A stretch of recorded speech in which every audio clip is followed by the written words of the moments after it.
ये कवरेज जारी है। आप देखते रहिए संसद टीवी। नमस्कार।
नमस्कार, आप देख रहे हैं संसद टीवी, हमारी खास कवरेज बजट पर। जी हाँ, देश का बजट जो है वो सबके सामने है।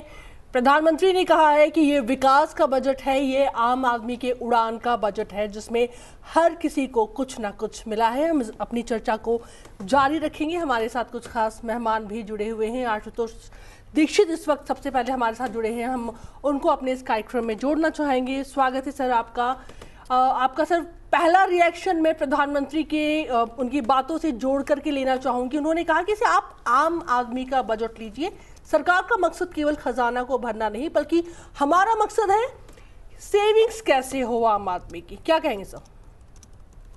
जी, तो जैसा मैंने पहले कहा कि बहुत स्वागत योग्य ये बजट है। एक तो उन्होंने इस बजट के थ्रू करीब 1 लाख करोड़ एडिशनल कंजम्पशन दिया है जनता, क्योंकि tax reliefs, personal tax reliefs के थ्रू रिबेट और जो टैक्स स्लैब्स हैं उनको जो एक्सपैंड किया है, उससे काफ़ी लोगों को राहत भी मिलेगी और ये जो बचत होगी ये कंजम्पशन में जाएगी इकोनॉमी के। दूसरा, जो उन्होंने बजट के थ्रू जो उन्होंने पॉलिसी अनाउंसमेंट्स किए हैं एग्रीकल्चरल प्रोडक्टिविटी बढ़ाने के लिए, इससे भी देश की अर्थव्यवस्था पे जैसे जैसे ये इम्प्लीमेंट होगा बहुत अच्छा इसका वो होगा। और तीसरा, गवर्नमेंट ने टैक्स रिलीफ तो दिया है, पर इसके साथ साथ गवर्नमेंट का जो कैपिटल एक्सपेंडिचर है वो मेंटेन रहा है।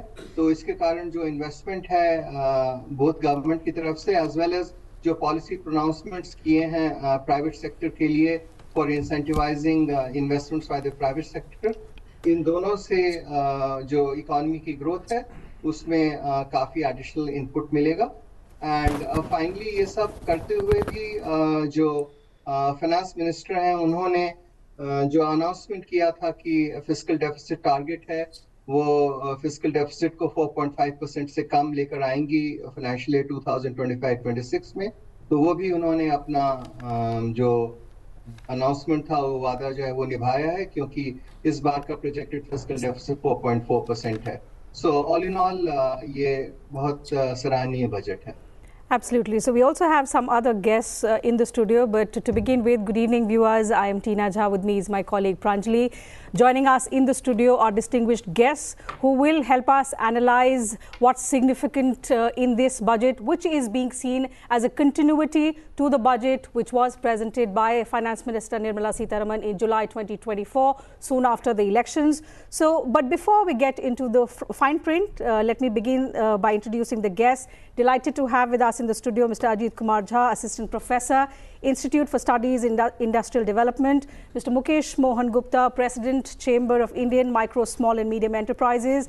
Also joining us virtually is Mr. S. Ravi, former Chairman BSE. Thank you, gentlemen, for your time. Welcome to the program, and delighted to have you with us on this very important day. Professor Jha, the first question to you before we get into the nitty-gritties, the significant takeaways for you particularly. You are working in the area of development economics from the point of view of laying a roadmap for a Viksit Bharat 2047. There was a budget in July 2024. This is a build-up to that roadmap. All in all, your first reaction to the budget. Thank you. This budget is actually the budget in continuity that we saw in last year in July 2024. And also we see a budget like where the vision and the focus and target of the budget is 2047 of Viksit Bharat. And the government wants to achieve the target of 8% growth rate, but that, we know that right now the growth rate is 6.4%, and in the next fiscal year we are going to achieve 6.6%. So what are the focus area where government can focus? So for the government, agriculture is one of the first engine of growth. MSME is the second engine of growth, investment and export. I think this is very important from the development perspective, because generally we talk about first manufacturing, but if you see from the last year or to the last year, government is continuously focusing on agriculture sector. So I think this is very important to discuss when Rightly further. so. The first and the second engines of growth. We are glad to have two subject experts. Mr. Gupta, MSME has got a new definition. The last time I recall MSME's definition was revised was in the COVID era, when the finance minister delivered perhaps the longest budget speech in history, 2 hours 40 minutes.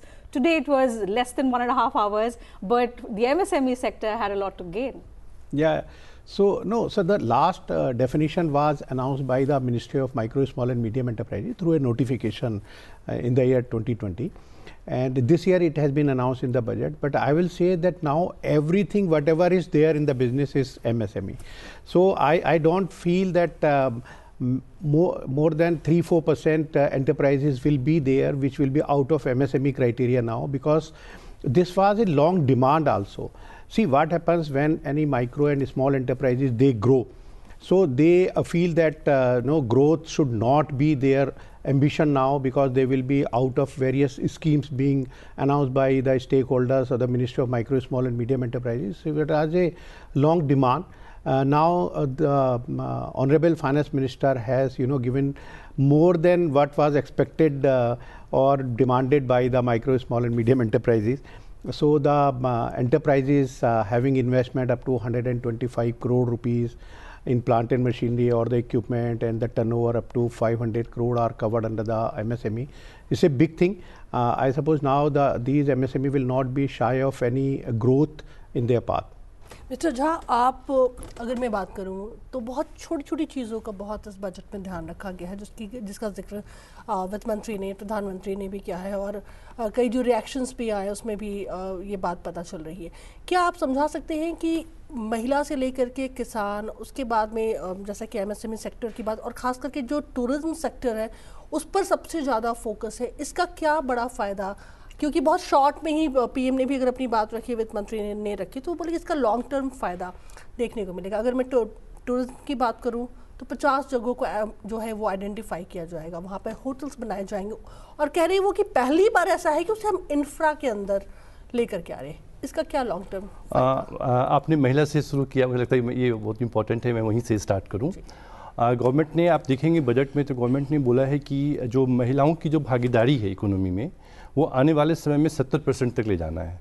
तो अभी यदि current में देखें तो महिलाओं की जो भागीदारी, जिसको कि हम लोग बोलते हैं female labour force participation rate, वो 41% है, जो कि लास्ट 5 to 6 ईयर्स में सब्सटेंशियली इंक्रीज किया है। क्योंकि यदि भारतीय अर्थव्यवस्था की बात करें तो महिलाओं की जो भागीदारी थी वो कहीं ना कहीं जो अर्थव्यवस्था में थी वो बहुत कम थी, उसमें इम्प्रूवमेंट हुआ है, और गवर्नमेंट उसमें फर्दर इम्प्रूवमेंट करने की बात कर रही है, उससे पार्टिसिपेशन की बात कर रही है। जिसमें उसी क्रम में जैसे कि आप देखिए कि जो MSME की बात अभी हम लोग कर रहे थे कि सरकार, इस बजट में ये बोला गया है कि जो महिलाएं हैं, क्योंकि फोकस भी महिला है इसमें, एक जो कंपोनेंट है गरीब, युवा, महिला और किसान, तो महिला का जो फोकस है उसमें गवर्नमेंट ने 5 लाख रुपये का जो अभी क्रेडिट गारंटी जो स्कीम है, जो कि MSME के तहत जो फर्स्ट टाइम जो एंटरप्रेन्योर होंगे उनको 5 लाख का क्रेडिट दिया जाएगा। तो इस तरह की कई स्कीम्स महिलाओं के लिए उन्होंने बनाया है। साथ ही मुझे लगता है कि टूरिज्म जो सेक्टर की आप बात कर रही हैं, लास्ट ईयर के जो बजट था, जो लास्ट टाइम गवर्नमेंट ने 2024 में बजट प्रेजेंट किया था, उसमें भी टूरिज्म पे बहुत फोकस था। और टूरिज्म एक ऐसा सेक्टर है जिसमें कि बहुत ज़्यादा रेवेन्यूज़ है। अभी आप कुंभ मेला की बात कर लीजिए, उसका भी कहीं ना कहीं टूरिज्म से जुड़ा हुआ है। तो कहीं ये एक सर्विस सेक्टर में एक ऐसा एरिया है जिसमें कि बहुत से एवेन्यूज़ हैं, डोमेस्टिक टूरिज्म के लिए भी और फॉरेन टूरिज्म के लिए। तो ये मुझे लगता है ये बहुत इंपॉर्टेंट है। मुकेश सर, आपका रिएक्शन इस पर? आप नहीं, देखिए टूरिज्म जो है वो भी एक इंडस्ट्री है, और अधिकतर जितने भी ये जो एक्टिविटीज़ होती हैं वो MSME के अंदर हैं, या फिर जो होटल्स हैं, रेस्टोरेंट हैं, जो सर्विस प्रोवाइडर हैं, ये 50 जगह जो कहा है सरकार ने कि हम उनको डेवलप करेंगे। देखिए इससे केवल डोमेस्टिक जो बिज़नेस है वो बढ़ेगा, वो नहीं है। बाहर से जो टूरिस्ट आएंगे तो हमारा जो फॉरेन जो करेंसी आएगी हमारे पास, मैं समझता हूँ कि वो एक बहुत बड़ा जो विकसित भारत बनाने के लिए बहुत बड़ा योगदान देने वाली है। मतलब हम ये समझे कि अगर पहाड़ों में अगर कोई होटल है तो उसे किसी ऐसी जगह बना करके छोड़ नहीं दिया जा रहा है ताकि लोगों को पहुंचना मुश्किल है। अब वहां तक कैसे पहुंचना है उसका भी रोड मैप गवर्नमेंट देगी, तभी तो लोग पहुंच पाएंगे। नहीं, बिल्कुल बिल्कुल। और देखिए हमारे यहाँ जो विरासत है ना, इतने बढ़िया हमारे यहाँ जगह हैं। जैसे मोदी जी गए थे एक बार, वहाँ पर उन्होंने कहा कि भाई आपको मॉरिशस जाने की ज़रूरत नहीं है, आप यहाँ इंडिया में इतनी सारी चीज़ें हैं। इस तरह से जब प्रमोट किया जाएगा सरकार की तरफ से ये जो भी डेस्टिनेशन है, मुझे लगता है कि हम जो देशवासी हैं, जो कभी कभी ऐसा लगता है कि अब हम सोचते हैं कि नहीं चलो जाना है तो बाहर जाना है, विदेश में जाना है, तो मुझे लगता है कि अगर भारत में ये इस तरह के डेस्टिनेशन 50 डेस्टिनेशन डेवलप हो जाएंगे तो हम लोग तो जाएंगे ही जाएंगे भारत से। जो बाहर से जो आएंगे, जो विदेशी आएंगे, वो एक बहुत बड़ी संख्या में विदेशी आएंगे यहाँ पर। वो देखेंगे कि जो भारत की जो विरासत है, जो भारत की जो चीज़ें हैं, जो भारत की जो हम उनको स्वागत कर सकते हैं, वो किस तरह से डेवलप होंगी, और उससे जो हमारा जो बिज़नेस है वो तो बिल्कुल बढ़ेगा। जैसे अभी बात कर रहे थे कि भाई कुंभ की है, तो कुंभ में देखिए आप कि कितने लोगों का जो बिज़नेस है वो चल रहा होगा, उससे खाने पीने का है, बिस्तर का है, टेंट का है।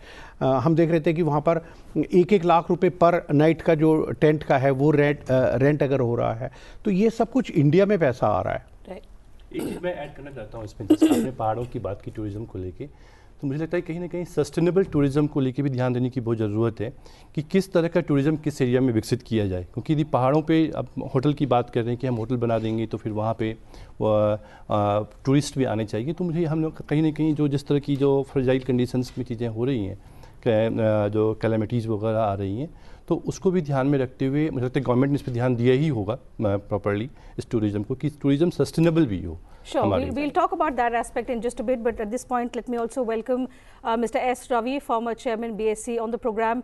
Mr. Ravi, thank you for your time and thank you for joining us on this very important day. Your first reaction, sir, on the budget. The question here is about the relief which has come as a welcome relief to the middle class. There's rejoice in the middle class, which the government has described as the backbone of the Indian economy. But surprisingly, the markets turned red. In fact, I was just looking at the numbers. Sensex, Nifty 50 both ended flat amid the high volatility. How do you look at the implications, sir? First of all, let me comment on the budget. The budget is a very good budget because it has given instinctively. It talks about simplification, rationalization, and also it talks about fiscal prudence. So, these are very positive aspects of the budget. But let me tell you about the reaction of the stock exchange. If you historically see all this, past budgets and the stock exchange, you will find some reaction. And, it is not necessary that it reacts to a certain segment. Here, the whole budget has focused towards basically giving relief to the middle class, the low middle class, and it has not touched much on the corporate side, though there have been structural changes which are looking for long-term, sort of structures. For example, even ease of doing business. Then they have introduced something for ease of doing mergers. But this will all be factored in as we go along in the next week. The fine print of the budget will be there, and once we see the tax code next week, the stock exchanges will react differently. It's a very instantaneous reaction, and I don't give much this thing. If you look at all the past budgets, this has been certain reactions, and I'm very clear that this is a very short-term thought process, and in the long run, all this will settle out. That's right. So the implications is something that we will see in the next few days. But if I talk from the point of view of the startups, innovation is something that has been one of the thrusts of this government. The startup fund we are seeing has been replenished by another 10,000 crore rupees. The government has also spoken about enhancing private sector participation. And in this, the asset monetization plan we are seeing has also seen a significant increase. The ministries, besides, have been asked to prepare a plan for projects in the PPP model for the next 3 years towards enhancing overall efficiency in the way the government systems work. How do you look at these measures? टीना, हम इस मुद्दे को जोड़ेंगे और हम reaction भी लेंगे, लेकिन उससे पहले राजनीतिक गलियारों से कुछ रिएक्शंस आ रहे हैं बजट को लेकर के। आइए सुनते हैं क्या कहा जा रहा है। Now is a very special guest, Union Civil Aviation Minister, Mr. Rammohan Naidu. Sir, welcome to Sunset TV and thank you so much for joining us. Talking specifically about your ministry before I talk about budget as a whole, Udan 2.0, Hawai Chappal se Hawai Yatra was a dream that this dispensation saw, and of course we are seeing that it is being realized. Now, Udan 2.0, what would it mean for the passengers? Like you have put in, last 10 years has been exceptional 10 years for the civil aviation sector, and the continuous push our Honorable Prime Minister Narendra Modi ji has given to this sector. We can see in the terms of the growth rate that it has achieved consistent more than 10% CAGR in civil aviation. And one of the major initiatives which has driven this push was Udan scheme, Uday Desh Ka Aam Nagrik, and the core, the mantra behind the scheme has been Pradhan Mantri Narendra Modi ji's vision that Hawai Chappal se Hawai Jahaj ka safar. He wanted to make that happen in a country like India, and it was a very successful scheme. But the way it was designed earlier was for 10 years, and in these 10 years, the success that we have achieved, we have started 619 routes, and 1.5 crore passengers have travelled through Udan routes, and 88 airports were covered. So considering the success, when I came in as the Civil Aviation Minister, and I've put in a special request also to our Honorable Finance Minister, and we have explained it to the Prime Minister also, and they have been very considerate. They still believe that this is a emerging sector, growing sector, and we are currently third largest domestic aviation hub in the whole world. And our dream is to become the number one. And for that, we had proposed that we want to extend it for another 10 years. So I'd like to thank the Honorable Finance Minister, especially for mentioning it today in the budget and ensuring that the Udan 2.0 is going to be there for the next 10 years. आप देख रहे हैं संसद TV की budget पर खास पेशकश। हमारे साथ हैं सोशल जस्टिस और एम्पावरमेंट मंत्री डॉक्टर वीरेंद्र कुमार जी। सर, स्वागत है आपका संसद टीवी में। सबसे पहले बजट की बात की जाए तो लगातार जैसे सरकार कहती आई है कि फोकस है महिला, गरीब, किसान, युवा, लेकिन अगर मैं आपके मंत्रालय की बात करूं और पहले कंपोनेंट की बात करूं सीनियर सिटीजन्स की, तो उनको भी रियायत दी गई है। किस तरह से देखते हैं बजट आप अपने मंत्रालय के नजरिए से? ये विकास बजट जो है विकास की गति को बढ़ाने वाला है। देश के प्रधानमंत्री आदरणीय नरेंद्र मोदी जी के नेतृत्व में और पिछले कई वर्षों से लगातार माननीय वित्त मंत्री निर्मला सीतारमण जी के द्वारा जो बजट आज प्रस्तुत किया गया है, उसमें जहां एक और युवाओं को, महिलाओं को, किसानों को, गरीबों को, इनको ध्यान में रखकर बजट में विशेष रूप से प्रावधान किए गए हैं, वहीं हमारे देश के वरिष्ठ नागरिकों को भी उनकी सुविधाओं को इसमें विशेष रूप से ध्यान रखा गया। और वरिष्ठ नागरिकों की जो ब्याज दर सीमा थी, वो ब्याज दर सीमा को भी बढ़ाकर 50,000 से बढ़ाकर 1 लाख किया गया। इसी तरह वरिष्ठ नागरिकों के जो NSS के खाते हैं, NSS के खाते में जो राशि उनकी जमा है, तो वो 29 अगस्त 2024 तक जिनके खाते पूरे हो चुके हैं, उनको आरंभ छूट का लाभ देने का भी इसमें प्रावधान किया गया। ये बजट समाज के जो सबसे नीडी पर्सन है उनकी तो चिंता करने वाला ही है, जिसमें विशेष रूप से उल्लेख किया गया गरीबों का, युवाओं का, किसानों का, महिलाओं का। इसके साथ ही साथ बजट में चाहे नॉर्थ ईस्ट की बात हो, चाहे लक्षद्वीप की बात हो, चाहे स्टार्टअप की बात हो, चाहे जीवन रक्षक दवाओं में छूट देने की बात हो, समाज के प्रत्येक वर्ग को ध्यान में रख करके बजट में प्रावधान किए गए हैं। और इस बार के बजट की जो सबसे महत्वपूर्ण उपलब्धि है, मध्यम वर्ग के लिए जो 12 लाख रुपए तक की आय पर कोई शुल्क नहीं लगेगा, जो छूट प्रदान की गई है, इससे पूरे देश भर में मध्यम वर्ग में एक अपार हर्ष की लहर देखने में आई है। और पूरा बजट कुल मिलाकर विकास की सोच को तो आगे बढ़ाने वाला है ही। देश के प्रधानमंत्री आदरणीय नरेंद्र मोदी जी की सबका साथ, सबका विकास, सबका विश्वास और देश को आगे बढ़ाने में सभी का सामूहिक प्रयास, देश को आत्मनिर्भर बनाने में सभी का सामूहिक प्रयास, उसकी भी प्रतिध्वनि स्पष्ट रूप से इस बजट में दिखाई दे रही है। संसद टीवी पर बजट पर लगातार पेशकश। मेरे साथ हैं देश के टेक्सटाइल मंत्री गिरिराज सिंह जी। सर, स्वागत है आपका संसद टीवी में। बहुत सर, सबसे पहले अगर बजट की बात की जाए और आपके मंत्रालय के नजरिए से मैं कहूं तो कॉटन मिशन एक बहुत बड़ा अनाउंसमेंट है। किस तरह का इम्पैक्ट देखते हैं आप इंडस्ट्री पर और खासकर कॉटन का जो सेक्टर है उस पर?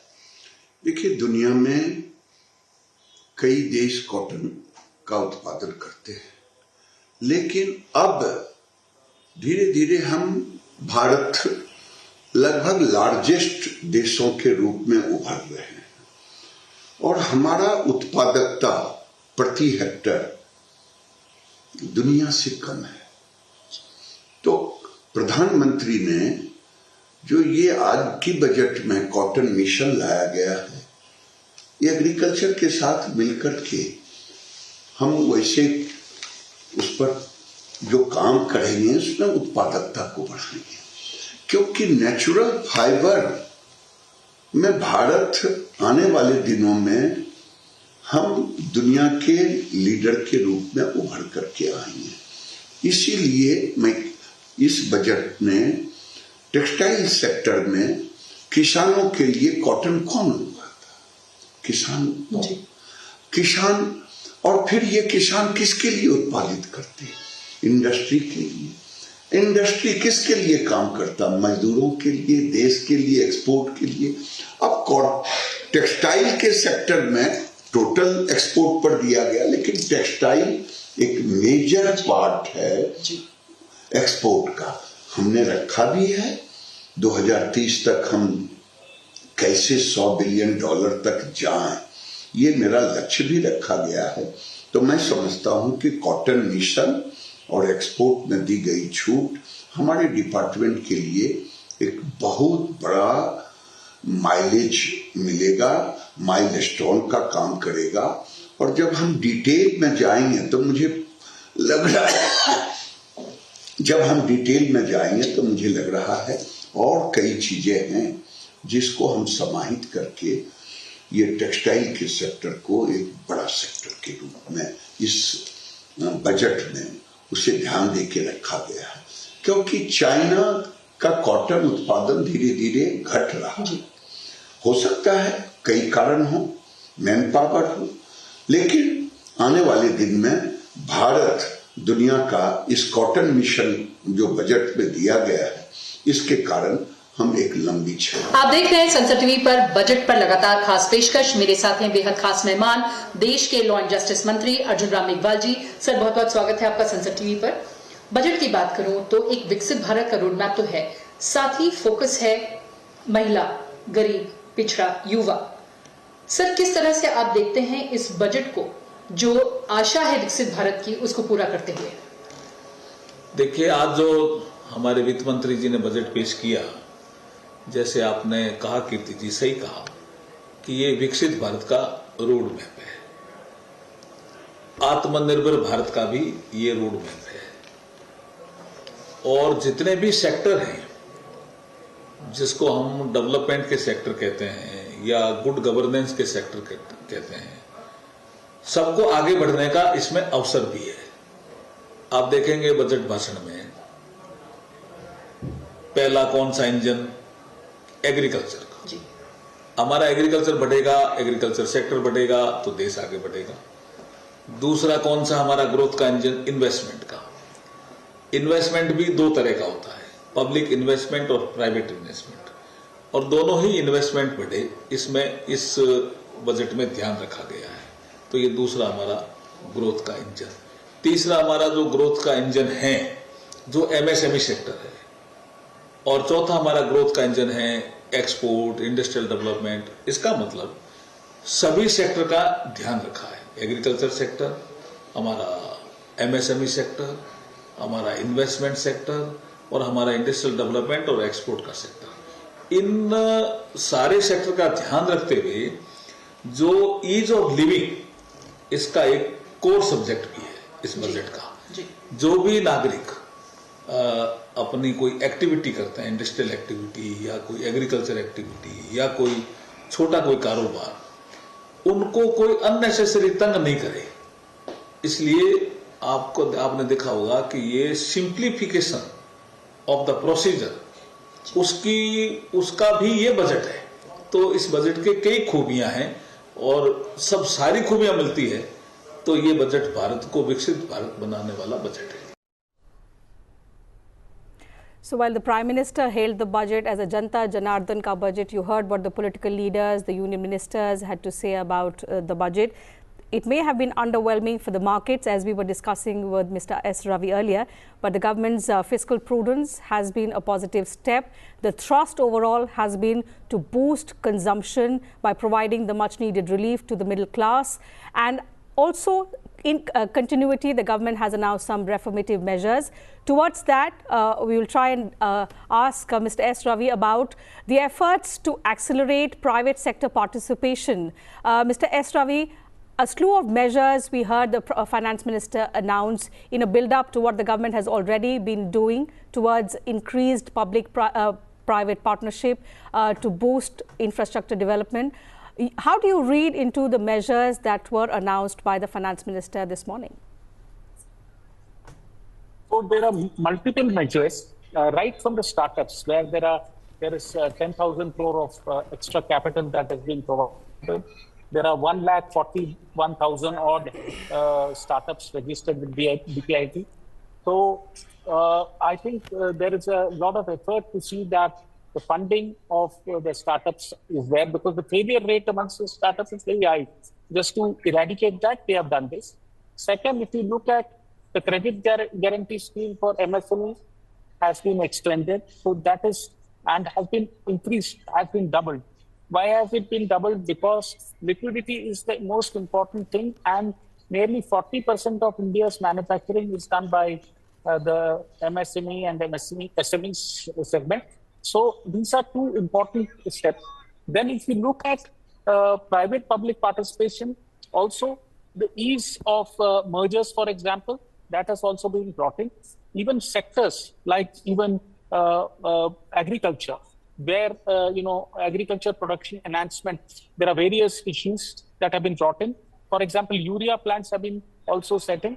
So all these are steps where public-private participation will happen, because the capital will flow from the government, but there will be many vendors and private participants and SMEs which will get developed along with it.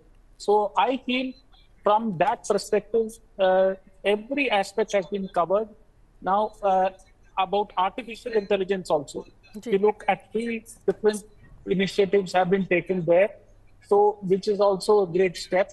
So it has covered every bit of it. And as you rightly said, private-public participation is the key, because private capex also needs to come in, and government support will be there. But I think the budget is well stitched up from that direction, that every aspect has been covered. You're right. So we can see that even though the capex on infrastructure has increased marginally from the previous budget, but the thrust this time has been on the implementation and the way to go about implementing, reducing the government's role, at the same time ensuring ease of doing business, the increased role of private sector participation as well. Mr. Gupta, we've spoken about MSME. There's something for the startups, there's something for the women entrepreneurs. What caught my eye was efforts to make India a global hub for toys. Now, what kind of support, what kind of efforts will be required to make India not just a global hub of manufacturing, but we are aiming at making India a global hub for medical tourism and a global hub for toys now? Yeah, so 3 sectors have been particularly identified in this budget. One is this toy hub, which you are referring to. The other is leather and footwear, and the manufacturing mission and the food processing industry. So in these 3 sectors, the government has announced, the finance minister in this budget, that they will do manufacturing and labor reforms for these 3 sectors particularly. Mr. Can I get? Yes. Like this, you talk about this toy sector, because it's very important. Toys. We have a large number of young population in this who can basically, there is a demand for toy sector in India. So if you see the quality, basically the focus of this budget is on quality. So we have to improve the quality of toys. Because like there are many clusters in India. Like in Andhra Pradesh, there is a wooden toys cluster. In UP, in Chitrakoot, there is a cluster, toys cluster. So how can we increase the quality and competitiveness in the market? Because if you the export share of toy sector is very minimal compared to the other country. Like most of the toys that we go to the market, like if you go to the Hamleys in any shopping mall, so most of the toys is made in China or in Korea or in Belgium. So our footprint, we have a capacity, but our footprint is very low. So that's why the government is focusing on the toy sector, where the design and the quality has been focused. जी mister Jha, एक और जो topic आज जो सबसे ज़्यादा चर्चा का विषय रहा कि मिडिल क्लास के लिए जो एक टैक्स स्लैब पे जो रहा थे, और हर कोई ये समझना चाह रहा है, क्योंकि एक तरफ है नौकरी पेशा लोग जिसका जिक्र आज वित्त मंत्री ने भी किया है, और दूसरी तरफ है वो लोग जिनकी आमदनी का जरिया कुछ और है। तो आप हमें क्या बहुत ही सिंपल शब्दों में, लैंग्वेज में समझा सकते हैं जो हमारे ऑडियंस है उनके लिए, ये 12 लाख का जो फॉर्मूला है वो क्या है? जी, पहले तो जो पूरा का पूरा जो ये टैक्स है वो सिर्फ न्यू रिजीम जो है टैक्स का, क्योंकि अभी 2 रिजीम है टैक्स का, एक हम लोग बोलते हैं ओल्ड रिजीम और एक न्यू रिजीम। तो ये जो इम्प्लीकेशन हुआ इस टैक्स का, जो 12 लाख रुपए का, जो लोग इन्होंने की ऑप्ट किया हुआ है न्यू रिजीम ऑफ टैक्स, वो उनके लिए है। ओल्ड रिजीम में कोई चेंजेस नहीं हुआ है। और जो न्यू रिजीम में आप देखें तो वित्त मंत्री ने बोला है कि जो पहले 7 लाख रुपया तक जो है लोगों को, जिसका 7 लाख तक इनकम था, उनको कोई टैक्स नहीं देना पड़ता था। इफेक्टिव टैक्स जो था बेसिकली, जो आपका की इनकम 7 लाख रुपया है तो आपका इफेक्टिव इनकम जो है पहले, अभी से पहले, अब ये लागू अभी तो हुआ नहीं है, जो अभी जो एक्सिस्टिंग मान लें जो टैक्स स्लैब है, तो उसमें 7 लाख तक आपको इफेक्टिव टैक्स 0 था। क्यों था? क्योंकि 3 लाख तक जो है कोई टैक्स नहीं है। 3 से लेके 7 लाख तक जो है 5% टैक्स है, दैट इज़ 20,000 रुपीज़। और गवर्नमेंट जो है उस पर 20,000 रुपीज़ रिबेट दे देती थी टैक्स पे। तो 20,000 टैक्स लगा, एट द सेम टाइम 20,000 का रिबेट मिल गया, इसीलिए इफेक्टिव टैक्स जो है 7 लाख तक पहले जो था वो 0 था। अब गवर्नमेंट बोल रही है कि 12 लाख जो है उसमें 12 लाख तक आपको इफेक्टिव टैक्स जो होगा वो 0 होगा। वो कैसे होगा? तो पहले जो 12 लाख रुपया था, जो अभी एग्जिस्टिंग टैक्स है, उसके अकॉर्डिंगली आप टैक्स देते थे 80,000 रुपये। और अभी जो गवर्नमेंट ने टैक्स स्लैब चेंज किया है उसमें है कि यदि आप 12 लाख तक के ब्रैकेट में हैं तो आपका टैक्स रेट है 10%। सो बेसिकली टोटल जो टैक्स देंगे अब 12 लाख तक में वो होता है 60,000 रुपये। तो 60,000 रुपये ये हुआ, और 60,000 रुपये का गवर्नमेंट जो है टैक्स रिबेट दे रही है एट द सेम टाइम। तो 60,000 का आपको टैक्स हुआ और 60,000 रुपीज़ ने आपको रिबेट मिल गया आपको, तो इफेक्टिव क्या हो गया? आपको 0 हो गया। वित्त मंत्री ने एक बात और बोला यहाँ पे कि आपको जिसका की इनकम 12 लाख रुपया है उसको 80,000 रुपये का बेनिफिट होगा। कैसे होगा? तो ये जो पहले 80,000 रुपया टैक्स दे रहे थे, अभी जो टैक्स टैक्स रेट है उसमें आप 60,000 रुपये देंगे, तो 20,000 का बचत वहाँ हो गया। और जो 60,000 का आपको जो टैक्स रिजीम में जो रिबेट हुआ, तो 60 + 20 जो हो गया वो 80 हो गया। इसीलिए जिसका 12 लाख इनकम है अभी के टैक्स के अकॉर्डिंगली उनको 80,000 रुपये का बचत है और टैक्स उनको नील हो गया है। और लेकिन सीनियर सिटीजन्स के लिए जो ऐलान हुआ है ये भी बहुत इंपॉर्टेंट है, क्योंकि ये भी बहुत बड़े ऐलान है, तो इसको भी अगर आप थोड़ा ब्रीफ सीनियर सिटीजन्स की पर्टिकुलरली उन्होंने जो TDS की बात की है, टैक्स डिडक्शन को लेकर बात की है कि जो पहले जो टैक्स डिडक्शन TDS था उसके रेट में उन्होंने कमी कर दिया है, तो उससे वो बोल रहे हैं कि वो फ़ायदा होगा। एक चीज़ मैं इसमें ऐड करना चाहता हूँ कि ये बार बार बात हो रही है कि गवर्नमेंट का 1 लाख करोड़ रुपये का इससे जो है उनके जो डायरेक्ट टैक्स का जो कलेक्शन है उसमें वो कमी आएगी। तो वो कैसे होगा, उसका क्या इम्पैक्ट होगा? तो बेसिकली अभी आप देखें कि जो ये 1 लाख रुपया जो करोड़ का जो रुपया है वो किसके पास जा रहा है? वो लो मिडिल क्लास और मिडिल क्लास के पास जा रहा है। और हम लोग अर्थशास्त्र में, इकोनॉमिक्स में कहते हैं कि जो लोअर मिडिल क्लास के लोग हैं, बेसिकली जो उपभोक्ता हैं, जिनका की इनकम कम है, उनकी जो उपभोग करने की जो क्षमता होती है वो ज़्यादा होती है। सो बेसिकली उसको बोलते हैं marginal propensity to spend economics में। वो एक अभी जो इससे पहले जो CA थे उन्होंने कैलकुलेट किया है कि that is 0.8%।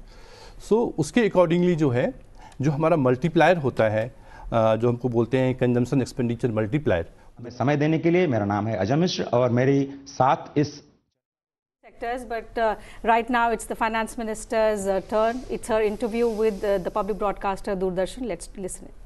Exemption limit for 12 lakh rupees, but you also mentioned